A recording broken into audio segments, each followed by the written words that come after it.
ئەو زوڵمەستەمە گەورەیە پەروەردگار لێی بێ ئاگا نییە. يسأله من في السماوات والأرض ئەوەی لە ئاسمانەکان و لە زەویدایە هەمووی داوا لە خوا دەکا. ئەو کەس و کاری ئەنفالانە ئەوانەی کەوا لە گۆڕە بە کۆمەڵەکاندا ڕەمی کران، ئەو منداڵە بێ تاوانانە، ئەو ژنە بێ گوناهانە، ئەوانەی کە بەر بوون وەکو خاتون هێرگزەکان بە هەزاران بوون، ئەڵێ 14 ساڵ تا 300 دیناری ئەنفالانەکەمان بۆ بڕایەوە، ئێمە هێشتا لە زیندانێکی گەڕۆکدا بووین بەهۆی هەژاری و نەبوونی و نەداریەوە. ئەمانە بەڕێزان پەروەردگار دوعاکانی بیستن. ئەو ڕژێمە هەمووی دوای 2 ساڵ 3 ساڵ سەرگەردان بوو.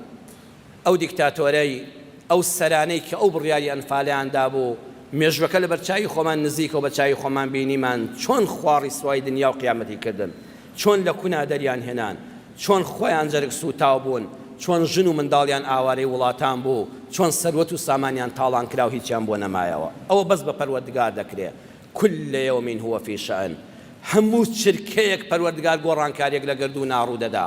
هەموو چرکەیەک هەژار دەوڵەمەند دەبێ، دەوڵەمەند هەژار دەبێ، نەخۆش دەبێتە ساغ، ساغ نەخۆش دەبێ، مەزلوم ڕزگاری دەبێ، زاڵم پشتی دەشتێ. لە خوا غافڵ مەبە ئەی مرۆڤ، ئاگادار بە